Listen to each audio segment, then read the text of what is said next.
a tropical paradise along the equatorial belt, comprising an astounding string of 17,000 plus islands, bounded by 2 oceans, home to abundant sea life. Indonesia is the epicenter of marine biodiversity. Professional dive operators providing international standard gear and services, supported by a highly experienced dive staff.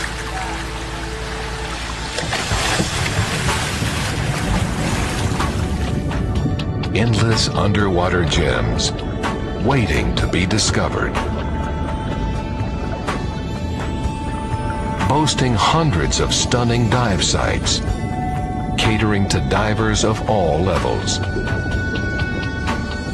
Dive breathtaking drop-offs and explore old shipwrecks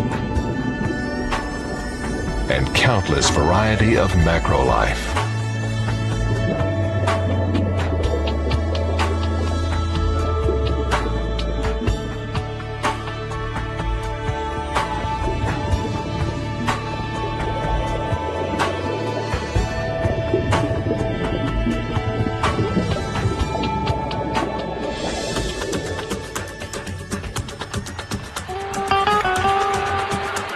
Comfortable and friendly dive resorts and liveaboards. For exciting diving in various parts of Indonesia.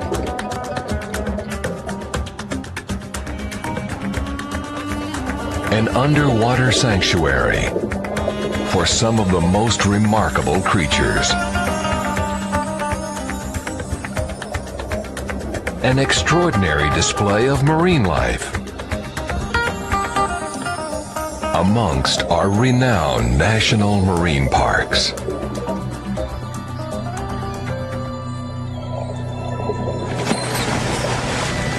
However, vast areas are yet to be explored by divers.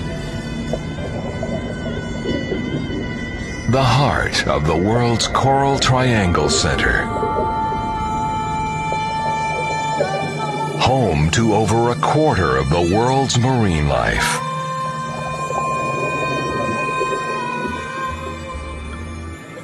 With more than 600 species of coral and over 3,000 fish species.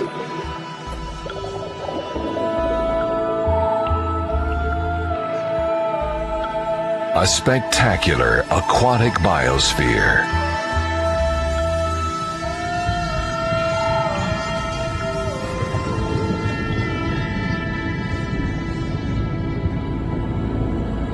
Unlimited underwater adventure.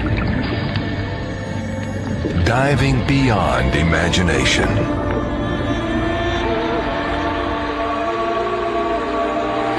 Wonderful Indonesia.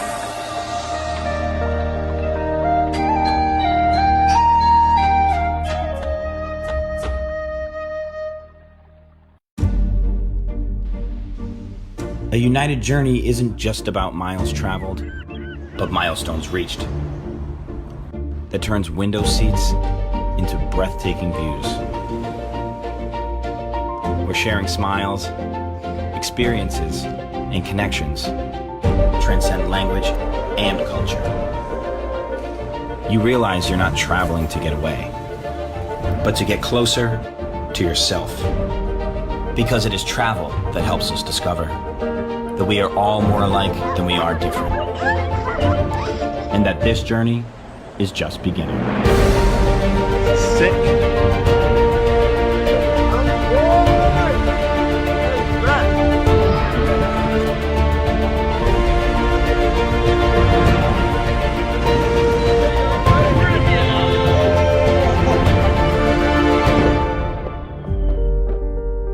Connecting people, uniting the world.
day I woke up below the surface, where I learned to face my fears and go with the flow. But it's when I came to appreciate the big and the small, made new friends from all over, and could no longer hide my true colors, that I knew I'd emerged a local. Makalibay, no?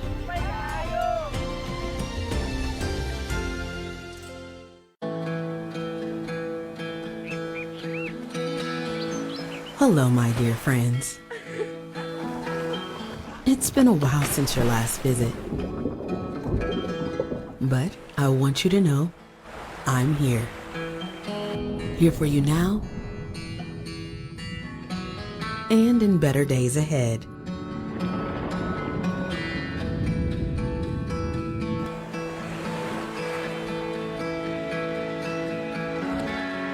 Things may have slowed in your world, but it's anything but slow here.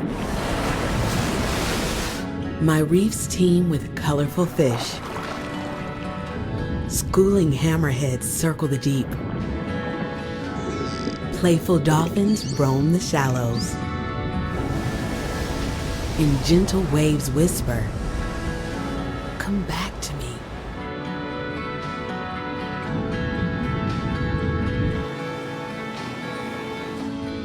I know you're spending hours dreaming of my underwater forest,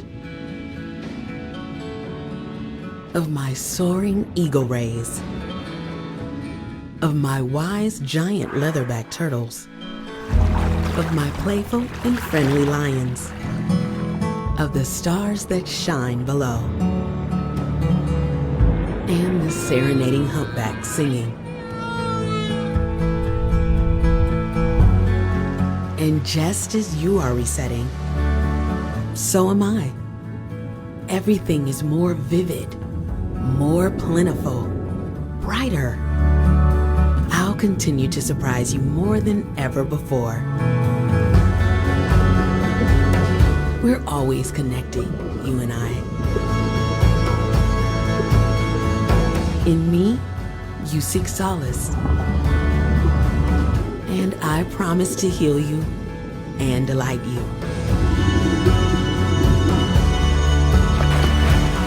My creatures are calling. A new adventure is waiting. I'll see you soon.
Our island is a gift that we have shared with the world.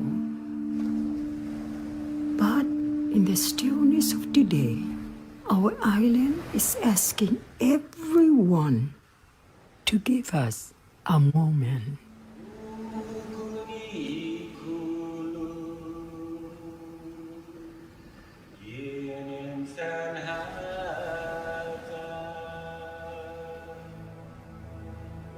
To be with our family,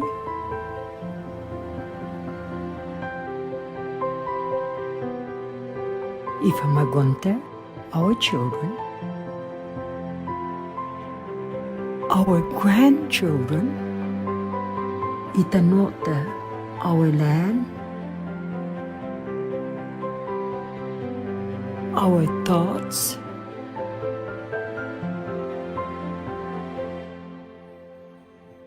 to be creative.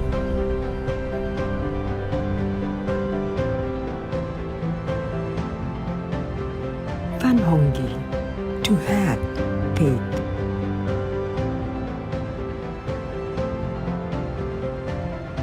To be with the things we know and the things you've come to love.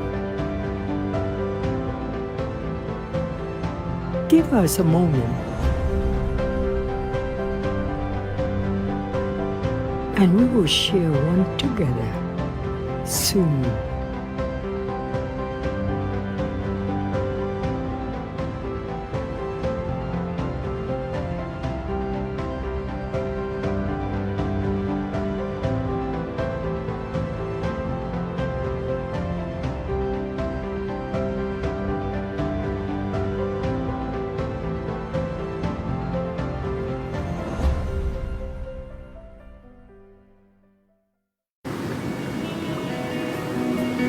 Butterflies are under my skin.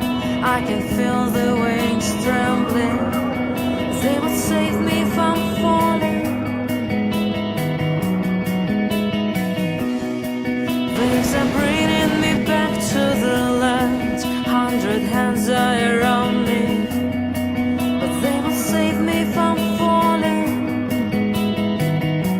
See the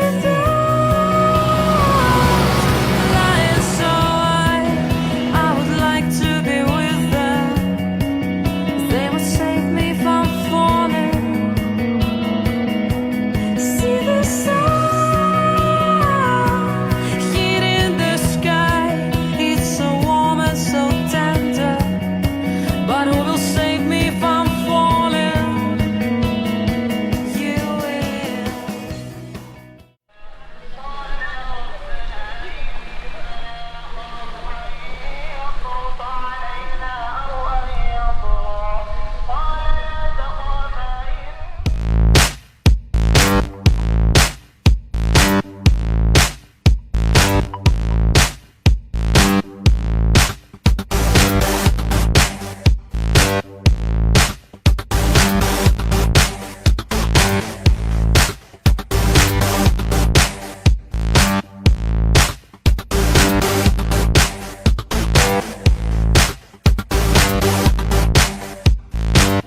Love the ocean, protect the ocean.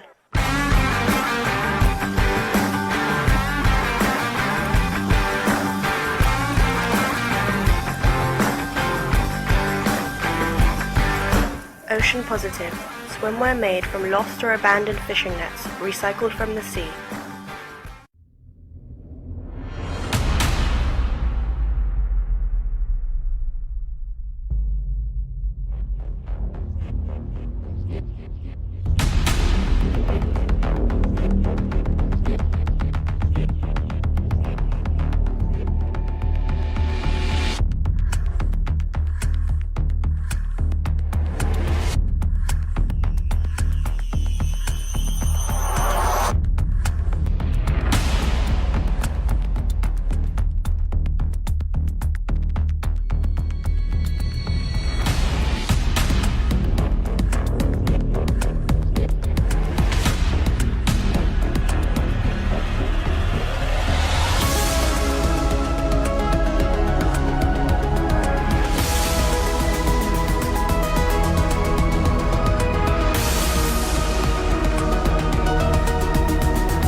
Expo. And today, for our next couple of hours of sessions, we're going to have a pretty interesting round of events. So please do not miss to join us on ADEX Facebook official page. So today, to launch everything off at 6:30 p.m. Singapore time, we have here our second installment of In Conversation with David Strikey, or Strikey. So today we will be having Bernie Chowdhury with us. But before we go that way, let me just introduce to you who is David Strike. Briefly, I think everyone knows who's David, but he has a background in military, commercial, recreational, and technical diving. David Strike is a regular speaker and presenter at regional and international diving events. So he is a former field editor for Asian Diver magazine, and he has authored several hundred articles about diving and organized several world-class technical diving events.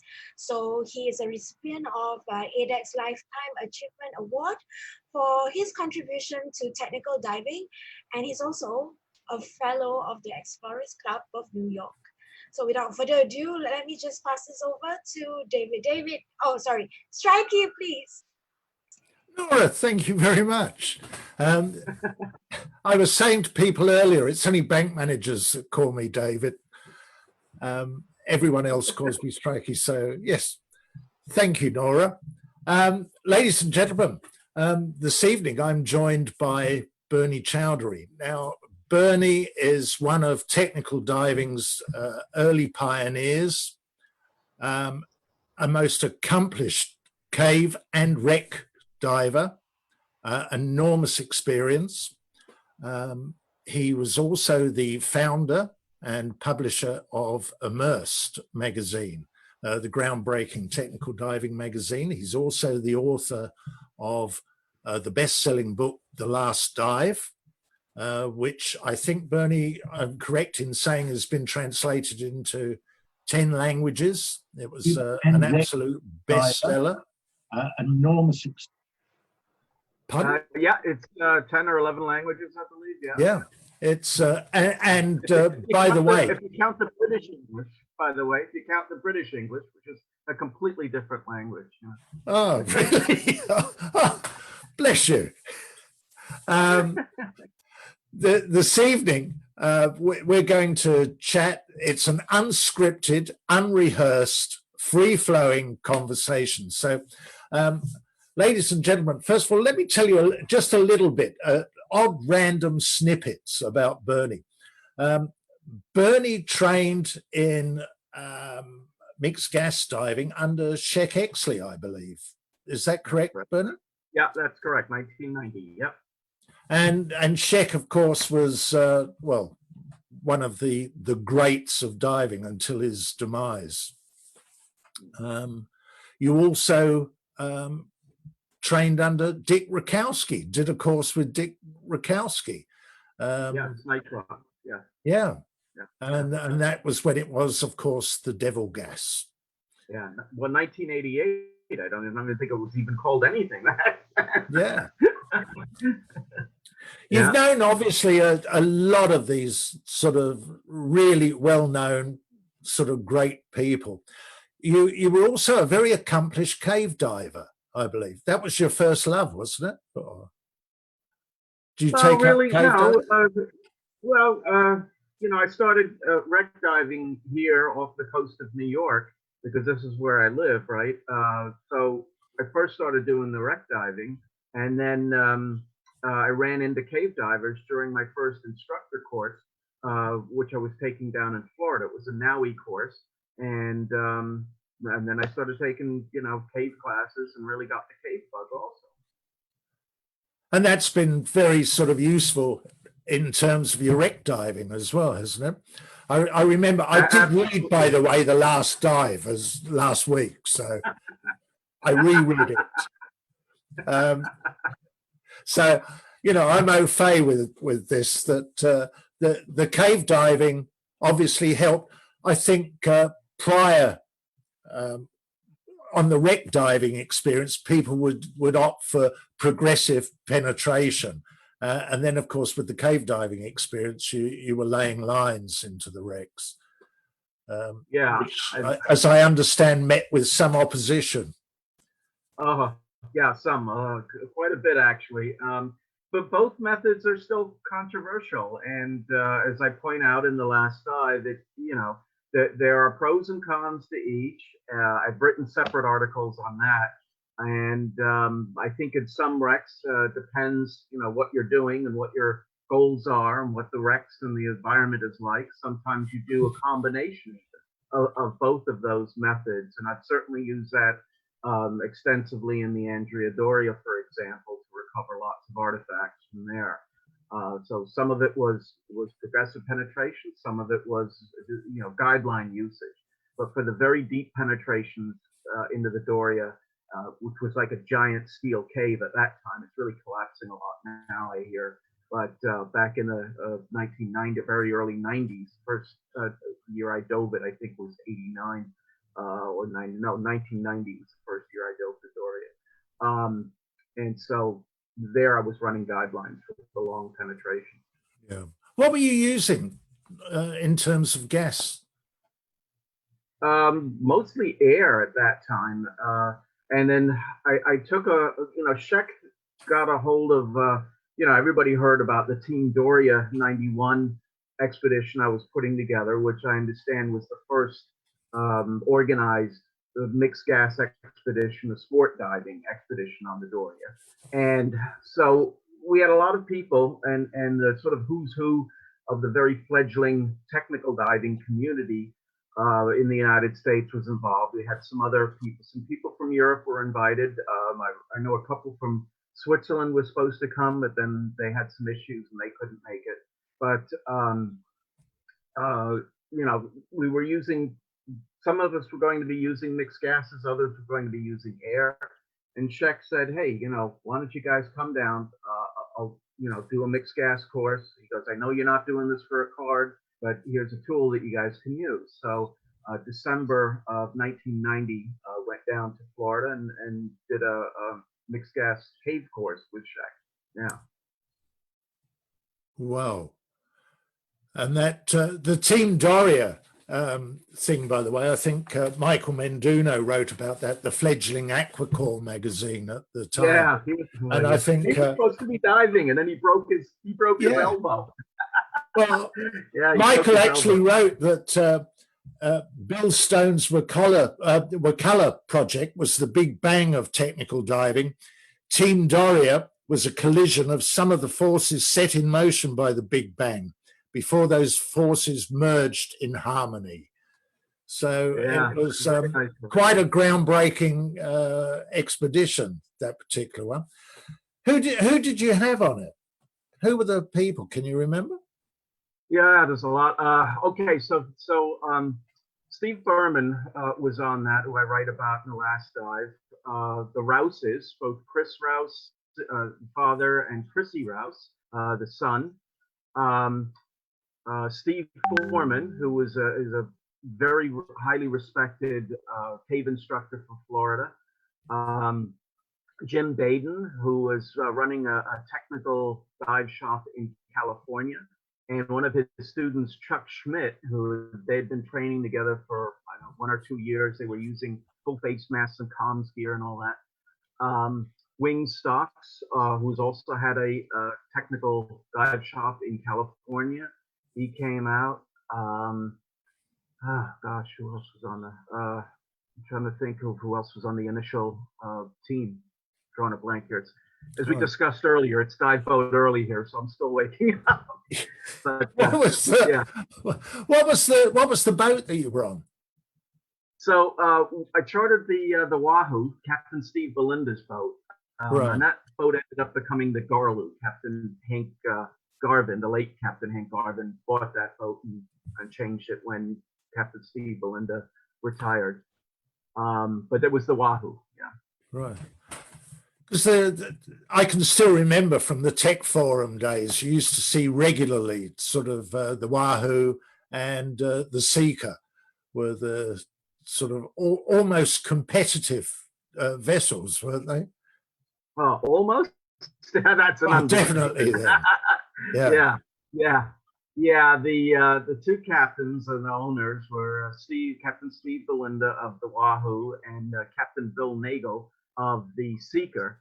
There was some bad blood between the two of them. They didn't get along as far as I knew, and so it was unusual if somebody was diving sort of with both vessels as I was, and that was a bit unusual. But I tried to get along as well as I could with everyone, and I enjoyed both vessels, and there were certainly some characters on both of those boats, as were the owners and captains themselves. They were certainly characters and towering figures in their own rights in the diving world. What was the attraction of the Andrea Doria, apart from getting sort of artifacts, of course, or was that the attraction? Well, that was one of the attractions, and for some people that was the attraction. For me personally, I started diving in 1984, with scuba. I've been snorkeling from when I was a little kid, but I mean, I'd always heard of the Doria. It was always something as the Mount Everest of scuba diving, it was called at that time. And so, I just wondered, was I good enough to be able to dive that? And it gave me a goal to be able to train for and progressively work my way down to, as it were. And so it was a lot of things for me. And obviously the artifacts would be cool to get if we could get them and that kind of thing. And so it was a thrill when I actually first dove it. And my buddy at that time was Steve Berman, a very, very well known and respected Florida cave instructor at that time. And on our second dive, we actually penetrated into the Doria and we got some artifacts, and it was pretty unusual. And the old wreck divers, the old time, Doria divers were like, wow, you guys, not bad for rookies, as I think one of the guys said. So that was a thrill. Yeah. So how many times have you dived the Doria? I think I've only dived it 13 times, I think, something like that. I think it's 13. 13, you say? Yeah. That's still pretty impressive, isn't it? And some of the people we mentioned earlier, I mentioned in that quote by Michael Menduno, Bill Stone's Wakala project. You knew Bill Stone, of course, or know Bill Stone? Yeah, I know Bill. Yeah. He's a brilliant guy. Absolutely brilliant. Here's a little Bill Stone story. So at the Explorers Club, which of course you're a fellow of, as am I. I've been a fellow since 1995. So a string of us were giving a talk there as part of, I forgot which day it was. Anyway, Bill Stone was also giving a talk there, and they put Bill at the very end. And afterwards, all of us speakers said, "Oh, thank God we didn't have to go after Bill Stone." What can you say? Because Bill was talking about, he was working with NASA, and he still is, I believe, and he's designing he's designing a module that will go to, I believe it's Jupiter's moon Europa, and it will basically blast its way through 2 miles of ice to be able to go to the water that's under that ice, and then it will autonomously look for life. And so he's programming all of that and doing various things with that. So he gave this presentation about that, and it was just amazing. The guy's absolutely brilliant. Yeah, Jill was, we spoke with Jill a couple of weeks ago. Great. Of course, she was involved in the Wakala project as well, but she was talking about the autonomous vehicles that he's produced. She went in with that mapping, that mapping torpedo, I call it. Yeah. Which is lovely. You can all stay at home, stay in bed, have breakfast in bed while the machine gets on and does the work. it's a great thing. With just back to Rex, by the way. I mean, the Andrea Doria is, as you said, everyone that you speak to about the Doria mentions the Everest of diving. But you've had some wonderful experience with other wrecks as well, haven't you? Actually, one that I can look. I don't know whether you can see. Yeah, that's the Pheasant. Yeah, that's Immersed. Yeah, that was our third Immersed issue magazine. Yeah. Yeah. I believe that's our fall of '96 issue. Yeah. Oh, hang on. I'll just. Yes, you're absolutely correct. Yeah. And by the way, I want to mention that that cover shot was taken by Tom Aesop, who was also on the pheasant hunt expedition. There were only a few of us civilians that were invited to participate in this expedition. It was from the British Army, and to my knowledge, it was the first. I don't know if it's not the only, but it was certainly the first time a military has authorized the use of technical diving techniques and operations for its military personnel, meaning not military or commercial, not surface supplied operations. And so Major Neil Russell was the British Army major who organized that particular expedition and worked about 2 years to get all of the approvals and everything. Whereabouts was it, Bernie? So the that was in the Orkney Islands where Scapa Flow is, but it was outside of the Orkney Islands. So there are no tides tables outside of the Orkney Islands because there's a confluence of 3 different tides and currents there. And I remember once we had literally slack tide was about 30 seconds. So we would always get suited up and ready for the dive, and the skipper, John Thornton, would give us a signal of when it was okay to get in. And we were all suited up there one day. We suited up and then got, unkitted 3 separate times because we were waiting for this supposed slack. He was trying to read the currents and all that, but it never came that day. So no diving that day. But ultimately we did dive on what later became positively identified as HMS Pheasant, which was a missing World War I British destroyer. And it sort of mysteriously disappeared from Scapa, which of course was a deep anchorage of the British Northern Fleet. How did they determine where it was, or the rough sort of area? Well, the locals had basically said, that they knew the general area where it had gone down. And, when Major Russell had tried to get his thing approved, and the British Admiralty were consulted, and then the Royal Navy had said, "Oh no, you're not going to find anything where you're looking. The closest thing is a German U-boat that's in over 300 feet of water, about 90 some meters." And we thought we would find pheasant in about 240 feet of water, which is about 60 some meters. So obviously a little bit of a distance there. But anyway, we searched the area, and John Thornton got some good reads on what he thought would be the pheasant.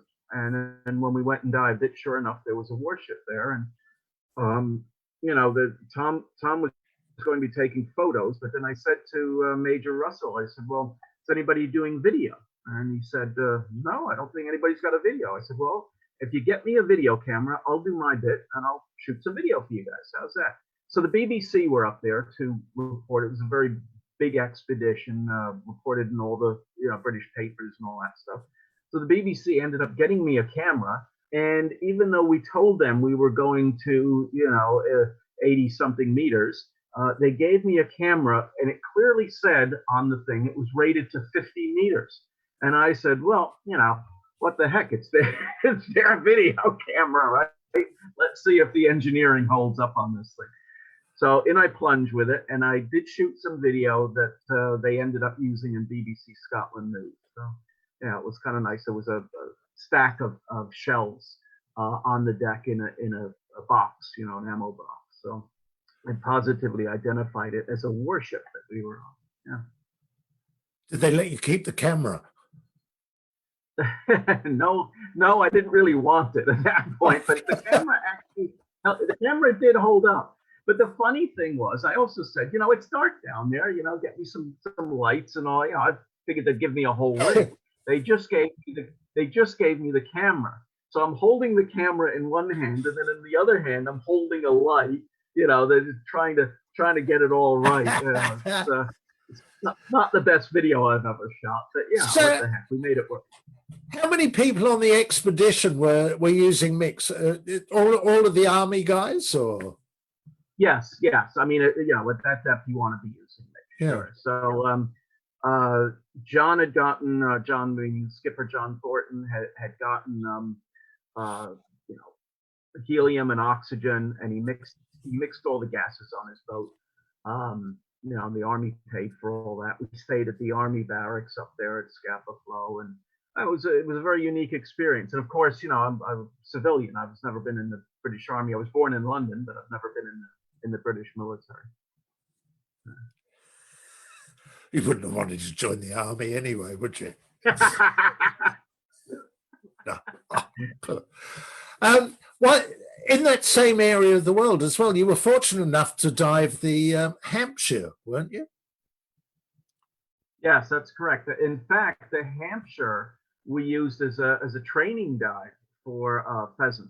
But the Hampshire, to let people know, is also outside of the Orkney Islands, but it was the vessel that took Lord Kitchener, who was at that time, the First World War, was that time the Secretary for War. I believe that's what they actually called it. Now they didn't call it defense; they called it war, which is, I think, proper.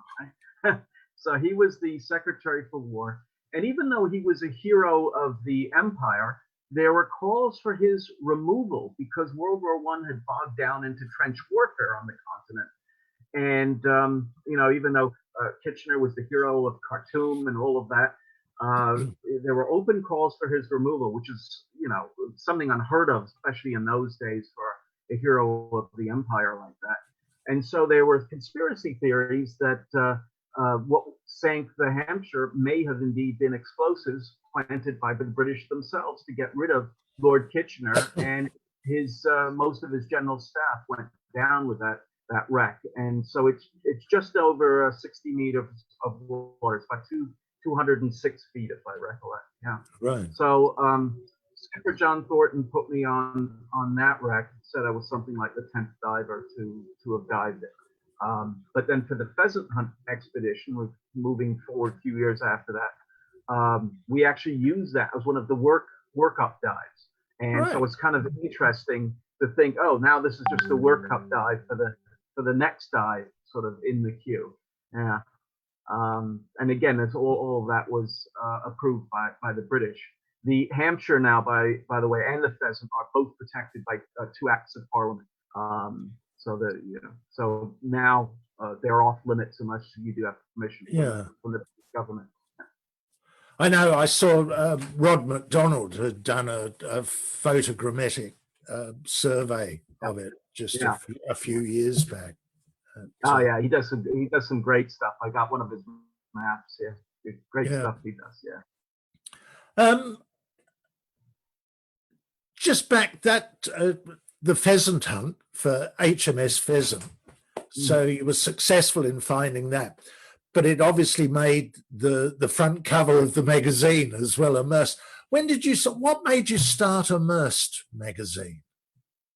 Well, it was interesting. Actually, Michael Menduno was the inspiration, really. I do have to say. I admire Michael a lot for everything he did. He really got the sort of the tech diving ball rolling in the sense of bringing it into the mainstream. And he did that, of course, with Aquacore, right? And Michael and I, along with some other people, had actually, I'd spoken to Michael because Aquacore would come out very periodically. I mean, it wasn't, something that you could rely on, but it was very exciting when it came out as a publication.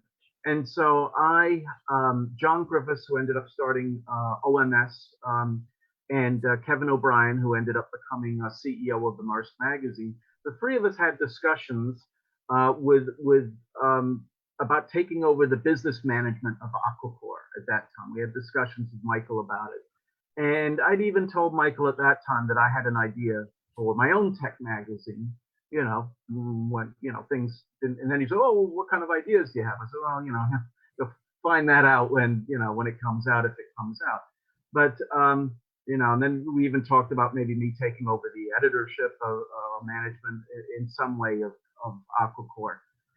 But then, so over a period of years, I had written down the idea for Immersed, and it needed to come out regularly, because that was a thing that I saw that Michael wasn't able to accomplish.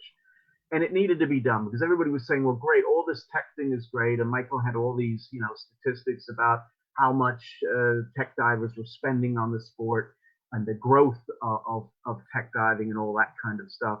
But it was sort of like, well, if that's all great, but how come you can't put a magazine out on a regular basis, kind of like a dive magazine? Everybody else seems to put one out. And that was the criticism of him at that time. And so when I came out with Immersed, one of the things was, I wanted to find business partners, and I said to them, we have to bring this thing out every 3 months. It's a quarterly publication, and that's what we ended up doing. I think sadly, in a way, it pushed Aquacore to the side at that particular point. But I was certainly inspired by Michael to do that. Yeah. And you were involved with that for many, many years, weren't you?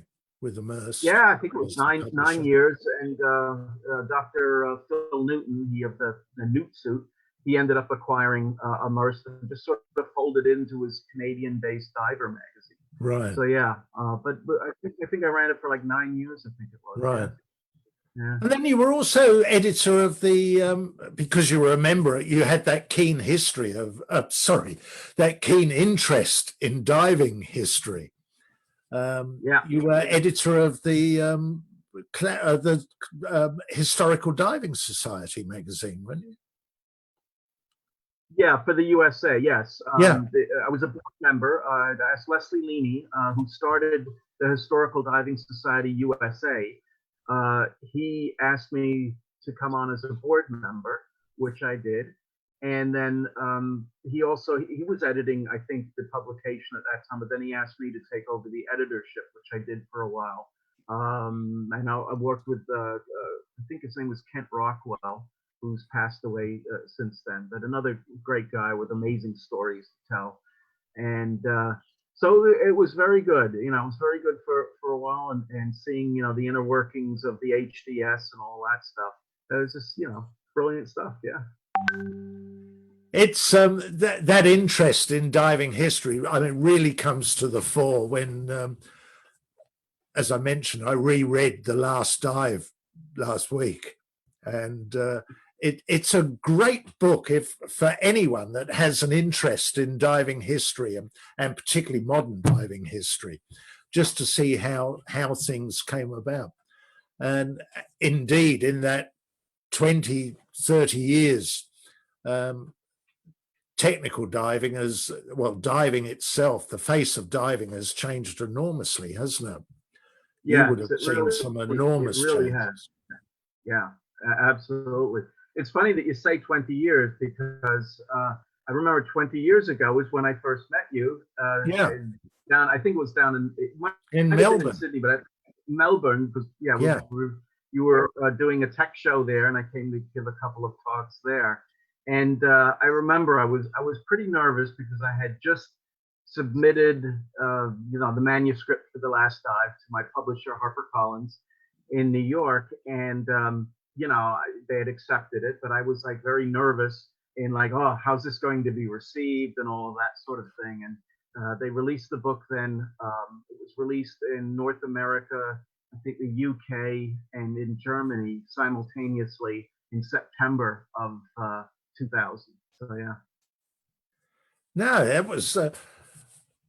I had the pleasure of introducing you, actually, your talks when you were giving them there. That's right. And one of them that I do remember distinctly, you were talking about caving in Iceland, going through sort of ice caves there. Yeah, no, they actually were lava caves. Lava caves, right.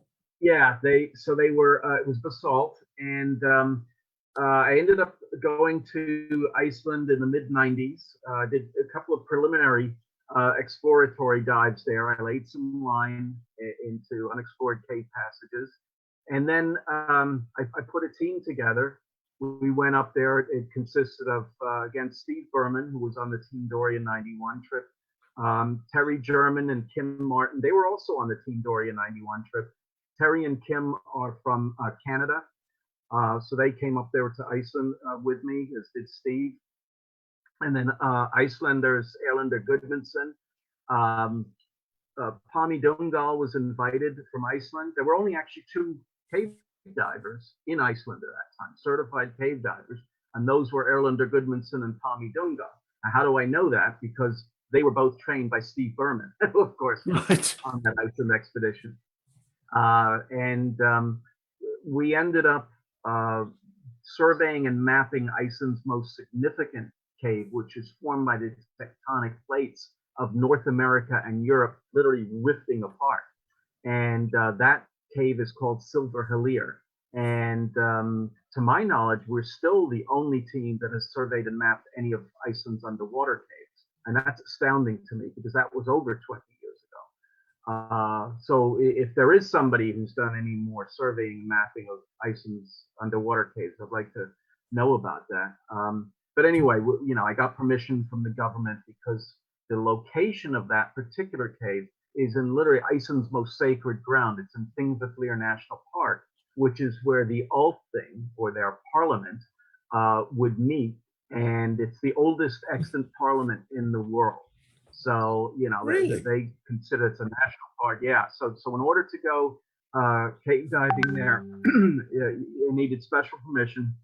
Today, that whole system, the open water portion of the system is very, very popular. I understand now they've built steps going down to it and all of that sort of thing. But I think they still make you sign a waiver saying that you will not go deeper than 130 feet, which is what, 40 meters, and that you will not do any cave diving. So that's the standard waiver. I think there's a fee that you have to pay to go in. At least there was, you know, when we were doing all this thing. But of course, we got that permission. And a Caribbean Explorers Club flag on that expedition itself. And then, of course, we wrote some articles about Iceland's caves for Immersed.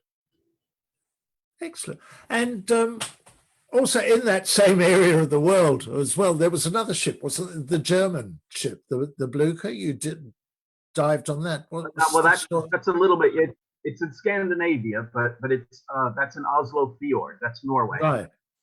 Iceland, Norway. It's a little bit. Yeah, I mean that when I say that part of the world, you know, it's over there somewhere. Yes, for you down under. You can tell I was a navigator. I was heavily into navigation. I could just look at a chart and know exactly where I am. Oh yeah, I could tell. What was the story though with the Blucher? Okay, so there are actually several wrecks called the Blucher because the Germans made several of them. Blucher, of course, being a well-known military hero in Germany. And the one that I dove was the, what was it? It was a heavy cruiser, I believe. And it is in Oslo Fjord. It was part of the German invasion of Norway in the Second World War.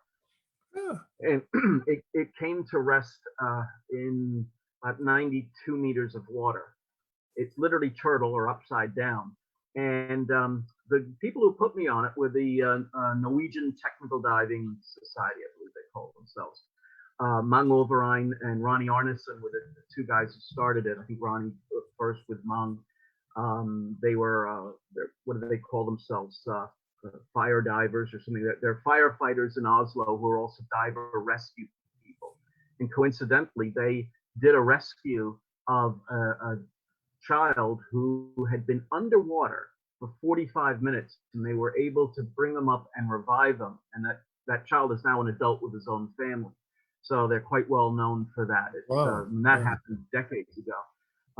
And in fact, they came to, I think they gave a talk in Toronto at a rescue diver forum or a police forum or something. And so they visited, Mang Overein and some of his friends visited when was living in the middle of the woods in New York. So anyway, back to the Blucher. So the Blucher, get off on all these tangents. So the Blucher, it actually carried the German general staff for the invasion of Norway. It had an Oompa band on it, and for the Germans, most importantly, it had 2,000 cases of beer on. Okay, because they couldn't trust the Norwegians to make their own. Of course, Norwegians have good beer. Excellent beer. In fact, I've gone to the North Norwegian Beer Festival and can attest that they have some excellent beers. But the Germans figured, we have to bring our own beers with us to invade the country, right? So anyway, so it went down when it was actually hit by torpedoes and gunfire from an old fortress that's literally in the middle of Oslo Fjord. Now, Oslo Fjord is the main shipping channel for Oslo, Norway. Oslo is the capital of Norway. And for the Germans themselves, Hitler one day wakes up and decides that he wants to invade Norway and gives his general staff something like 2 weeks to plan this thing.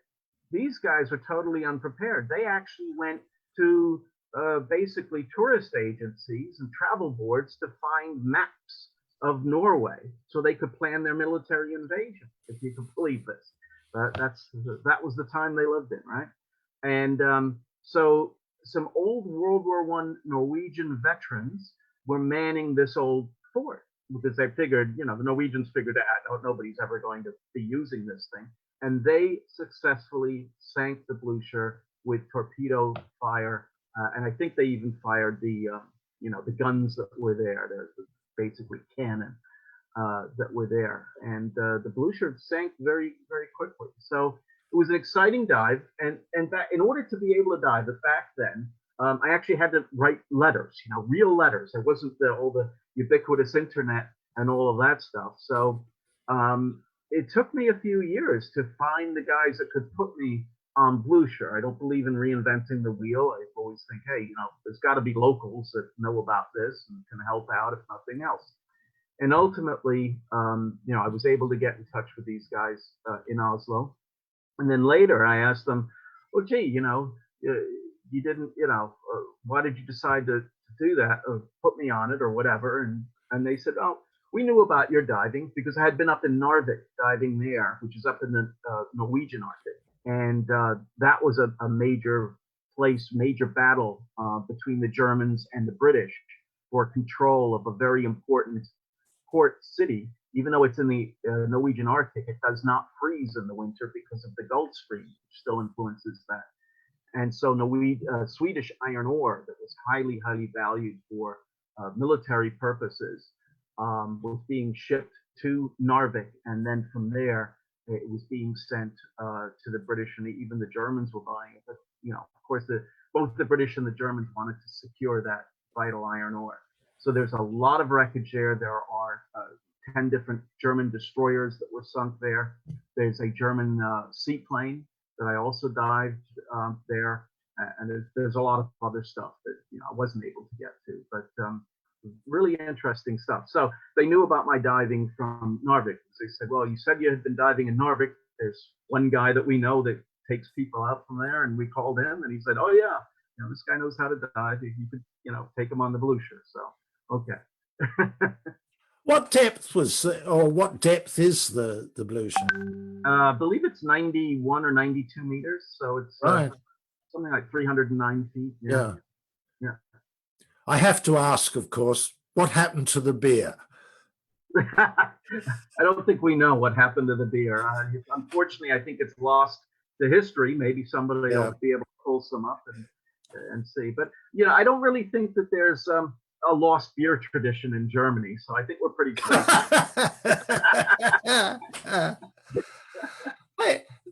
Just back to the Doria again. Yeah. Because you were diving the Doria earlier than these other wrecks when you were sort of heavily into mix, I guess. What sort of table? Because you didn't have access to computers. I mean, we all just sort of accept computers now as major part of the equipment. But of course, you didn't have that then. Well, what we had was Dr. Bill Hamilton, who I later ended up working with in hyperbarics through Glenn Butler, who owns and runs a hyperbaric company here in the New York metropolitan area. Dr. Bill Hamilton had a proprietary program, and Billy Deans, who had a technical dive shop down in Key West at the time, Key West, Florida. You know, Billy had bought some tables off of Dr. Hamilton, and so those were the tables that were pretty much used. Like when I went down to dive the Wilkes-Barre with Billy. Wilkes-Barre was an American ship that was sunk as an artificial reef, I believe, off of Key West, and it's in deep water. I think the deck's a little over 200 feet. And Billy would take people out there as part of the training dives that he was doing with them, or for tech divers, or already people who had training, he would take them out. And so the gas tables that we used were from Dr. Hamilton.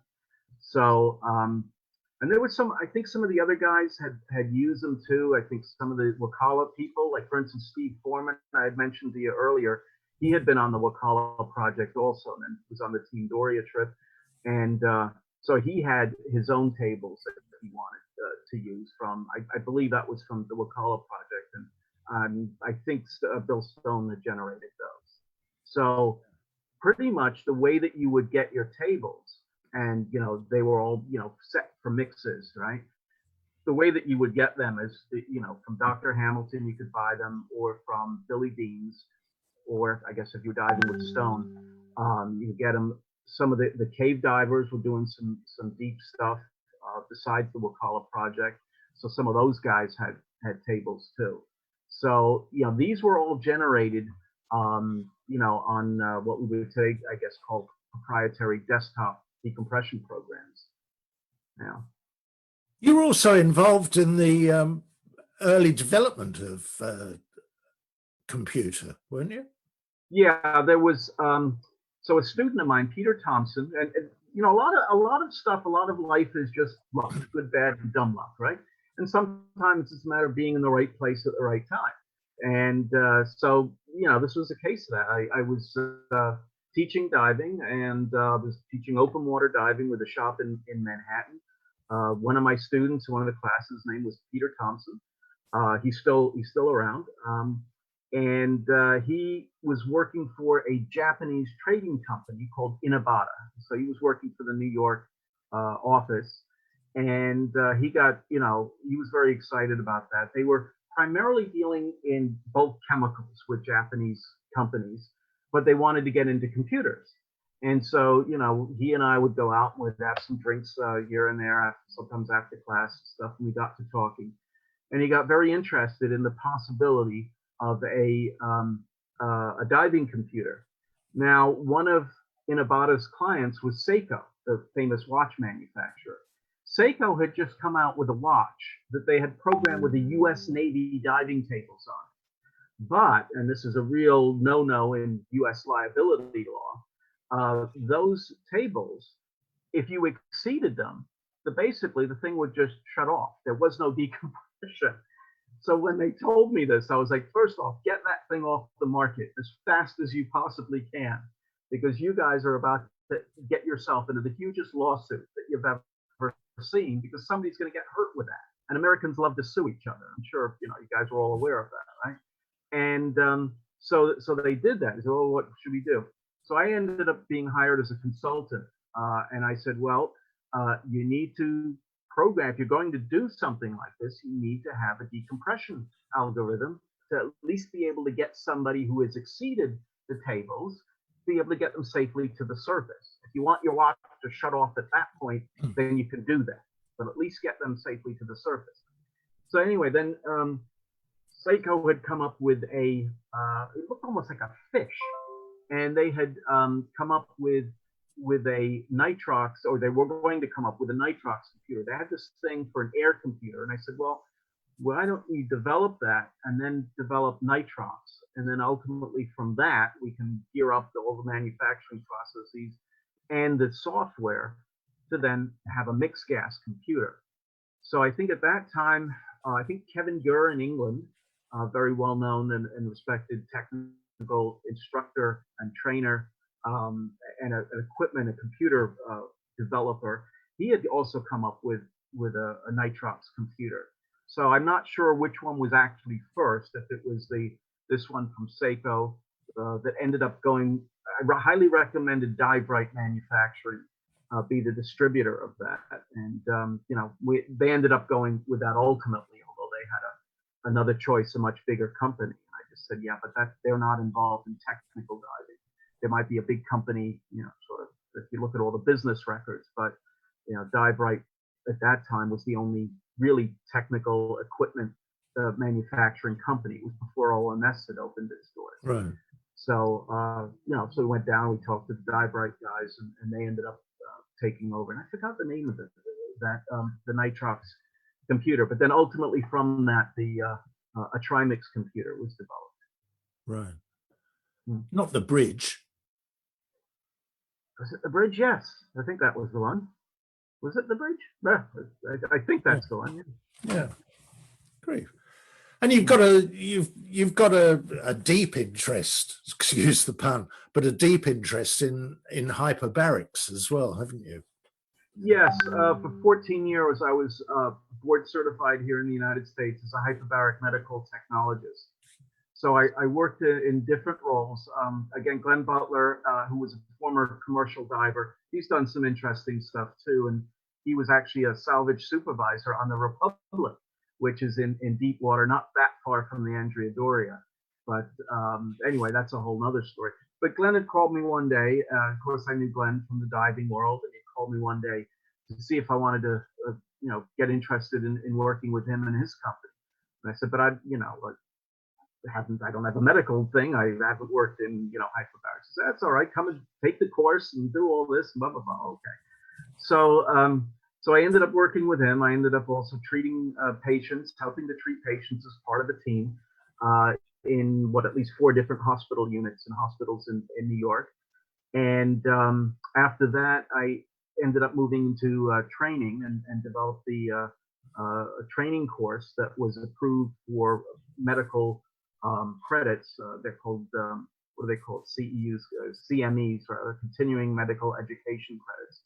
So it was a 40-hour course, which is a week-long course pretty much. And so I was the director of that, and then would lecture. So this was designed for physicians and allied health professionals. And we taught that at hospitals throughout the New York metropolitan area, including in New Jersey and Connecticut, on New York's Long Island. So, I worked I think for 14 years in that field. Yeah. Wow. What was that always an interest, or did it just grow from your diving experience? Again, yeah, it was just being at the right place at the right time. I think, Glenn, I was working with Immersed, and one day got a call, and it was Glenn, and once in a while, Glenn and I would chat about this or that. He had called me to, wanted me to get involved with his business, helping with some marketing and other stuff, and so it was an opportunity that presented itself, and one step led to another. So it was, of course, very beneficial. And then later, as I also got into teaching technical diving, of course, it was a logical step with all of it. Oh. Mate, I don't know how we're going for time. I don't know if Nora is sort of looking over our shoulder. It was supposed to be, I think we had about 40 minutes. Nora, how are we going for time? I think we do have another 10 minutes or so it's fine. Oh, right. Okay. We shall press on. Yeah. Yes, indeed. Where are you, Bernie? I'm right here. Oh, yeah. Jimmy?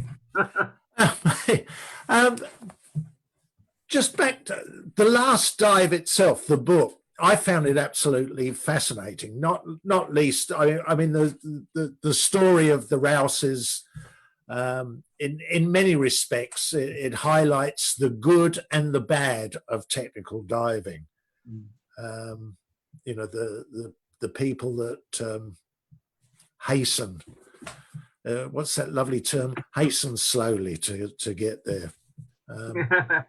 But you mentioned also a lot of the other people, characters mentioned along the way, and the Rouses, of course, with their trying to identify the submarine, the German submarine, the Yoo-hoo.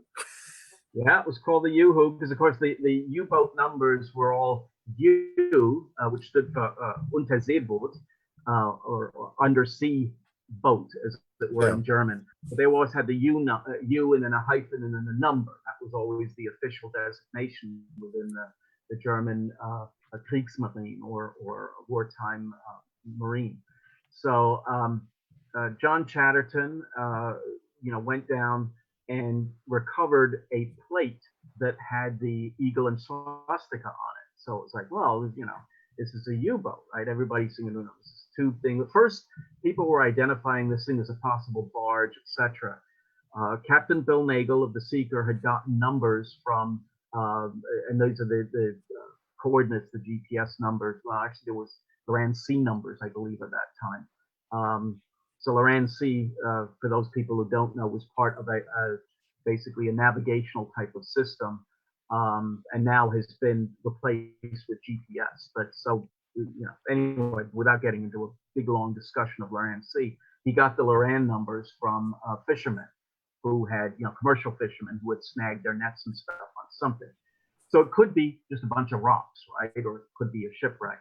And so, Bill Nagel invited me to be on that particular thing. And then, as I'd mentioned, the project with the computers with Inabata and Peter Thompson, they were flying an engineer in from Japan.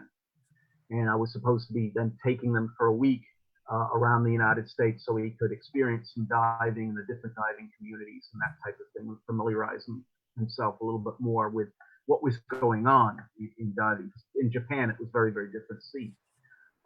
So, at that time I had a choice. Did I want to go diving on what could potentially just be some rocks and pay all this money for that? Or did I want to get paid for a week of consulting and traveling around the United States and all that stuff and go diving as part of that? So I chose the latter and missed out on the Yoo-hoo dive.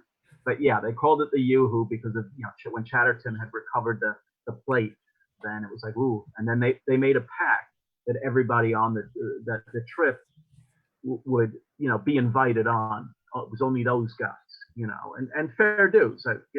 They were the ones who were part of it. And so if anybody dropped out, then they could be replaced. And the first one who dropped out was actually, unfortunately, a fellow by the name of Steve Feldman, who was the first fatality on the Yoo-hoo. It was a very, very challenging dive. It's in over 230 feet of water. So it's about, 65 or so, 70 meters. Right? Yeah. And that was the downfall of the Rouses as well, wasn't it? Yeah. My last conversation with the Rouses was 2 weeks before their last dive. And, I was talking to Chrissy, the son, and we would talk for hours about diving. We were just yakking on the phone about stuff. And then, he almost casually mentions that they're just going to use air to do this dive that he's describing, where they're going to go in and they're going to be digging for the captain's logbook to try to identify which U-boat this was. And I said, you're going to use air. Now, these guys were certified in mixed gases. They had gotten certified by Scheck in Trimix in 1990 as part of the whole Team Doria thing we were doing. In fact, I think they were certified before I was. I think Scheck had run a previous course that September, I think it was, if memory serves. But in any event, I said, Chrissy, put your father on the phone. And I said to Chris, the father, I said, gee, well, what's all this about? You're going to just do air? I said, this is a hairy dive you guys are planning. Why don't you just mix? Because he mixed his own stuff. He had his own gas bottles and all that. He had his own excavating business, and he had stuff for welding and any gases he wanted, and he would mix the gases himself for his diving. And then he told me, he said he couldn't afford the gas, and everybody I interviewed for the last dive all of his close friends have all said the same thing, that's what he told everybody. So it's sort of like, wow, I can't believe it. I said, use the right tools for the job, kind of thing. And so I do explore in the book, The Last Dive, whether or not using mixed gases would have helped them in the eventual situation that they found themselves in, through all the digging and everything else. I mean, it's still a bit of a controversy. A lot of people say, oh, deep air is a death thing. Well, there's pros and cons to it. So, we'll leave it at that. To make unabashed plug for the book, that people should maybe go out and read the book. Funnily enough, I heard today, I was talking to a friend today, and they actually mentioned about deep diving on air, and they'd spoken to a very well-known gentleman from the States that regularly dived deep on air, and did so because it was good, he said, because it encouraged paranoia. And and therefore was perhaps, from his point of view, a little safer than using the mixed gas. But, that might have been Gary Gentile. Was that? Oh, that's Gary? Funny you should say that. Yeah, Gary's been around for a long, long time. Another great character in the Northeast dive community. And it does. I mean, there's a certain healthy respect, I think, that you develop. And I think that perspective that we used to use, in deep air diving, you had to acclimate. You had to be diving deep a lot on air to retain a certain acclimation. And it's almost like drinking. If you can drink and hold your alcohol reasonably well, you're going to, probably do pretty well under narcotic conditions. And experiments that have been done show that nitrogen narcosis mimics alcohol intoxication almost perfectly. And scientists, I think, still don't know exactly what the mechanisms are with nitrogen narcosis. But in any event, one of the things, for example, to dive the Doria, Northeast divers would want to see divers doing progressively deeper dives, enabling themselves well before taking people out to the Doria. Now, the Doria can be even a training dive for trimates, and yet to some degrees, it robs the person of that chance to know how quickly things happen underwater. Yes. So it's a two-edged sword. Trimates can really be a shortcut that may not be a good shortcut.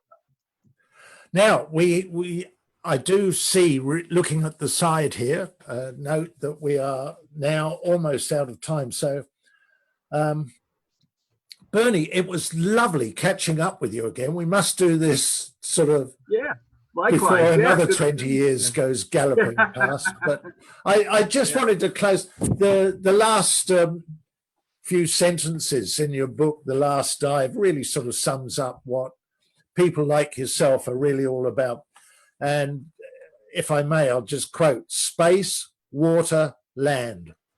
We humans now belong everywhere. We're drawn to explore ever more distant horizons.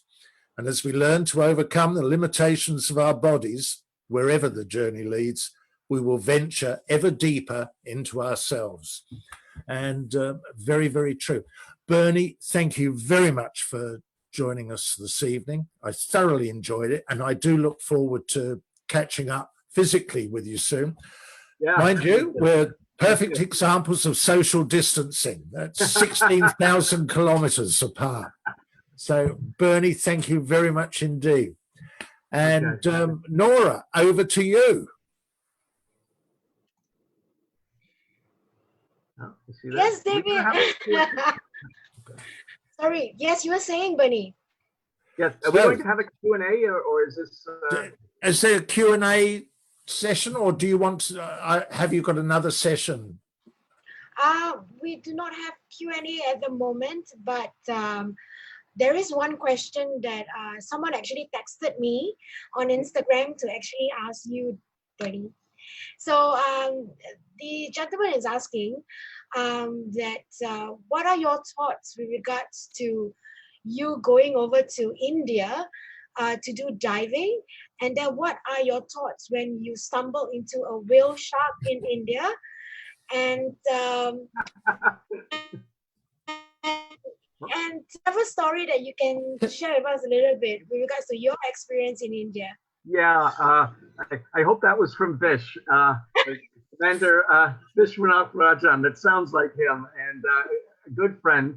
And yes, I had given a talk over in Pondicherry, something that Vish had helped organize over there. And afterward, they were kind enough to take me and my lovely wife, Dr. Nasreen Haq, diving.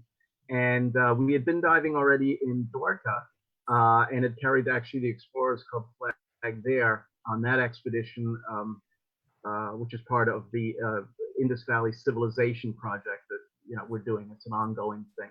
But seeing the whale sharks was absolutely amazing because I hadn't seen them in the water before. And just going to the first dive site, people just happened to, there's whale sharks right here. So they stopped the boat and people just jumped in the water. Vish got some great footage. He's hooping and hollering through his snorkel. And, it was just a very special moment to be able to see. It was a mother with her calf. And it was absolutely incredible. So Vish and Scuba Evolution India, I want to say, shout out to Vish and those guys and thank you. It was a wonderful experience. So yeah, and of course we've also dived in Andaman Islands. So I have dived in several different areas in India. Yeah. Would you recommend people to go to India to dive, Bernie? Like how out of 10 stars? Yeah, absolutely. India, look, it's got a huge coastline. There is so much still to be discovered there. India has tremendous history, and I absolutely recommend them to go there. And yeah, they should, if there are any questions, I'm sure Scuba Evolution India, for one, and Vish can answer a lot of stuff. Obviously, I'm plugging them. He's a friend of mine, and they were kind enough to take us diving. Andaman Islands is a world-class destination to go to, also, if they want to go there. And that's closer to, belongs to India, but it's closer to the Thai mainland, closer to Thailand and Myanmar, but absolutely stunning stuff over there too. Yeah. Thank you so much, Bernie. Thank you for your time to be with us and share your stories with the ADEX community. I'd like to say thank you very much to to Strikey again for arranging this fabulous sessions. This is our second installment. We do have a third and a fourth. And Strikey, maybe you can tell us a little bit more about the third and the fourth. So we'll be more excited. We'll be super excited to get to know a little bit. Well, our next guest is Simon Pridmore, who's the author of the Scuba Confidential series of books, and also my co-conspirator in compiling the Dining with Divers series of books, of which Bernie is a contributor. If people would like to know what Bernie's favorite dish is and one of his memorable stories, then do rush out and buy Dining with Divers, the book available from Amazon. So Simon is the next guest. And after that, Richie Kohler is the guest. So that's two very interesting people. And I think it'll be quite amusing as well, actually. Yes, and it very is. Informative. It is. It has always been a very fun session, to be honest. We do have Simon Pridmore on the line watching you guys just moments. And he just have a shout out. He said, a great chat, guys. Thoroughly enjoyed it. So yeah, he just shouted out on Facebook. Oh, good. Yeah, so he doesn't have a question for us. Yeah. Okay, so I see I've been told their time's up. Yeah. So, okay. Nora, thank you very much. Bernie, once again, thank you so much for getting up early. Enjoy the rest of the day. I shall now away and go and have a beer. All right, Strikey. And thank you guys. See you later, mate. Thank you. Bye. Bye-bye. Thank you. Bye. Bye.